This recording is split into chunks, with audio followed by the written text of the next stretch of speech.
একাডেমিতে, সেখানে পুরো প্রোগ্রামের তালিকাটা আপনারা পাবেন। তবে আজকে যেমন শিল্পকলা একাডেমির অ্যাক্টিং ডিজি ওয়ারেস সাহেব বললেন যে চৈত্র সংক্রান্তিতে একটা কনসার্ট হবে, তো সেই কনসার্টের লাইন আপ ডিটেলও আসলে আজকে আমরা এখানে বলবো না, দুপুর 2টাতে বলবো। কিন্তু তাহলে আমরা আজকে এখানে কেন এসেছি? আজকে আমরা এখানে এসেছি একটা বিশেষ প্রসঙ্গে আলোচনা করতে। যে প্রসঙ্গটা টিপু ভাই মূলত কথা বলবেন। টিপু ভাই কথা বলার পরে যদি কোনো প্রশ্ন থাকে আপনাদের, সেটা আমি আলোচনা উত্তর দেব। টিপু ভাই, ওভার টু ইউ। ধন্যবাদ ধন্যবাদ ধন্যবাদ। আসলে আমরা এখানে এসেছি বাংলাদেশ ব্যান্ড মিউজিশিয়ানদের পক্ষ থেকে। আপনারা জানেন যে বাংলাদেশে বর্ষবরণ হয়, চৈত্র সংক্রান্তি হয়, তো এই অনুষ্ঠানগুলায় আমরা সাধারণত অংশগ্রহণ করি না। বাট এইবারের প্রথমবারের মতো বাংলাদেশ শিল্পকলা একাডেমি এবং সাংস্কৃতিক মন্ত্রণালয় আমাদের ব্যান্ড মিউজিশিয়ানদেরকে আমন্ত্রণ জানিয়েছে এই অনুষ্ঠানে সরাসরিভাবে সম্পৃক্ত হওয়ার জন্য। এই জন্য আমরা অনেক কৃতজ্ঞতা প্রকাশ করছি আপনাদের কাছে।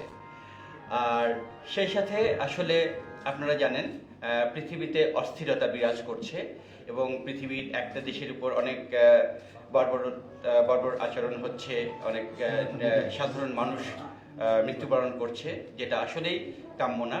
আমরা সবাই পৃথিবীতে শান্তি চাই, শান্তিময় একটা পৃথিবী চাই, সেটাই আমাদের বার্তা। এবং সেই জন্যই আমরা চৈত্র সংক্রান্তিতে এবং পহেলা বৈশাখে আমরা কিছু অ্যাক্টিভিটিস করতে চাই। সেই অ্যাক্টিভিটিসের জন্য আমাদের এখানে যারা আছে, সেই সাথে আরও বাংলাদেশের যারা ব্যান্ড মিউজিশিয়ানস আছে এবং আমাদের ফ্যানরা আছে, ভক্ত শ্রোতারা আছে, সেই পহেলা বৈশাখে যে র্যালি হবে সেখানে আমরা সবাইকে নিয়ে আসলে পহেলা বৈশাখ উদযাপন, সেই সাথে পৃথিবী যেন শান্তিময় হয়ে ওঠে, সেই জন্য আমরা একসাথে গান গাব। এবং সেই গানটা হচ্ছে from the river to the C, Palestine will be free. এবং আমরা আশা করছি 200-র অধিক মিউজিশিয়ান সেখানে যোগ দিবেন এই শোভাযাত্রায়। এবং পাশাপাশি যারা শুনছেন, মানে টিপু ভাইরা বা বাম্বা এবং ব্যান্ড মিউজিশিয়ানরা, তারা তো তাদের মতো করে মিউজিশিয়ানদের সঙ্গে যোগাযোগ করছেন, তাদেরকে আসতে বলবেন। এবং একই সঙ্গে আমরা আহ্বানটা জানাতে চাই, আমি নিশ্চিত ঢাকা এবং এর আশেপাশে প্রচুর মিউজিশিয়ান আছে, ইয়াং মিউজিশিয়ানস, গিটার বাজায়, রিদম প্লে করে। তাদের সবার প্রতি আহ্বান, আপনারা আপনাদের গিটারটা নিয়ে চলে আসেন শোভাযাত্রায়, and also bring a Palestinian flag with you.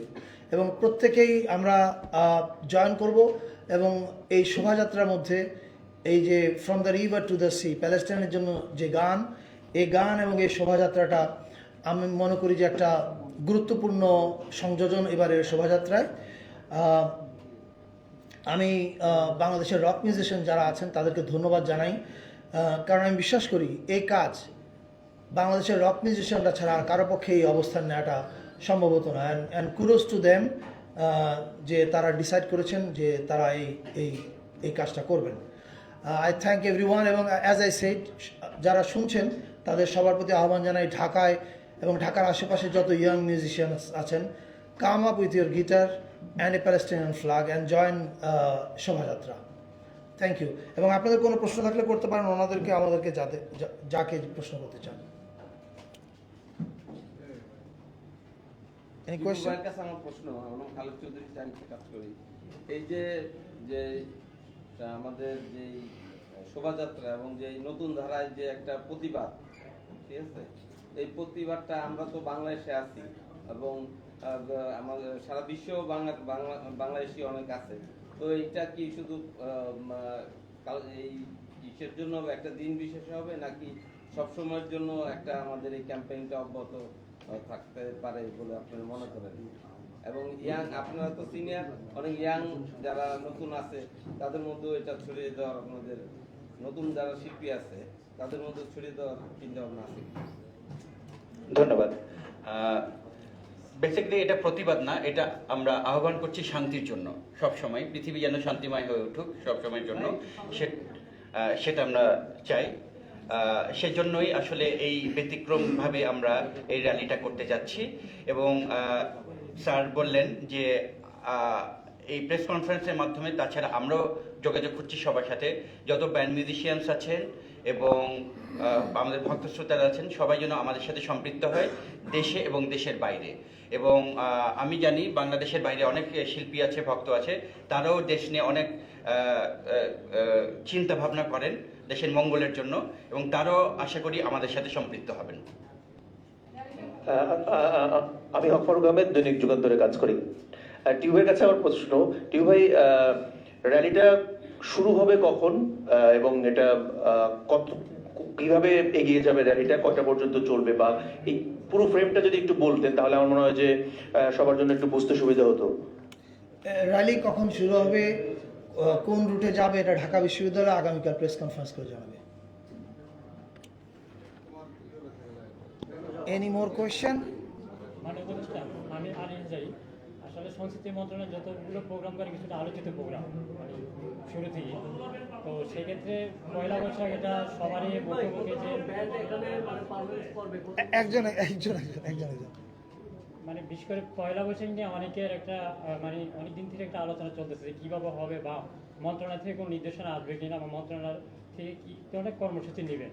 এটার পরবর্তীতে একটা প্রেস কনফারেন্স দুইটাতে করতেছে, কিন্তু আমি যদি আপনাকে এখন মানে এই সময় একটা প্রেস কনফারেন্স যেহেতু আপনার আসছেন শিল্পীদেরকে নিয়ে, তো বিশেষ করে আপনারা কি গতবার যে ধরনের একটা মানুষের যে একটা মানে মানুষের যে একটা আকাঙ্ক্ষা ছিল বা মানুষের অভিজ্ঞতা, বর্তমানে এটা কিন্তু আর একটু বেশি আপনাদের কাছে, সেক্ষেত্রে আপনাদের ভূমিকা বা আপনাদের চিন্তা ভাবনা কি? আচ্ছা, ধন্যবাদ। যেরকম আমি বললাম একটু আগে, আমাদের কর্মসূচি কি এটা আজকে দুপুর 2টায় যে প্রেস কনফারেন্স সেখানে জানানো হবে। আর আপনি যে বলেছেন যে আমাদের কাজগুলো আলোচিত হচ্ছে, যদি আলোচিত হয় ধন্যবাদ, কিন্তু আসলে আমাদের উদ্দেশ্যটা যদি আপনারা খেয়াল করেন, আলোচিত হওয়া বা না হওয়া এটা আমাদের মূল ফোকাস না। আমাদের মূল ফোকাসটা দুইটা, একটা হচ্ছে কালচারাল হিলিং। এই জাতির অন্তরে গভীর ক্ষত হয়েছে কালচারাল বিভাজন এবং ফ্যাসিবাদের ফলে, এটা কালচারালি হিল করা আমাদের জন্য খুব জরুরি। এবং দ্বিতীয় আরেকটা কাজ হচ্ছে কালচারাল ইনক্লুসিভনেস। আপনারা যদি আমাদের কর্মসূচিগুলো দেখেন তাহলে বুঝতে পারবেন যে, যেমন 54 বছর ইতিহাসে বাংলাদেশে কখনো শিল্পকলা একাডেমিতে চাঁদ রাতের উৎসব হয়নি, এবার হয়েছে। সামনে সারা দেশের সবগুলো শিল্পকলা একাডেমিতে হবে। আবার একই সঙ্গে নববর্ষের যে চৈত্র সংক্রান্তি এবং নববর্ষ মিলিয়ে 2 দিনব্যাপী অনুষ্ঠান, এই অনুষ্ঠানগুলো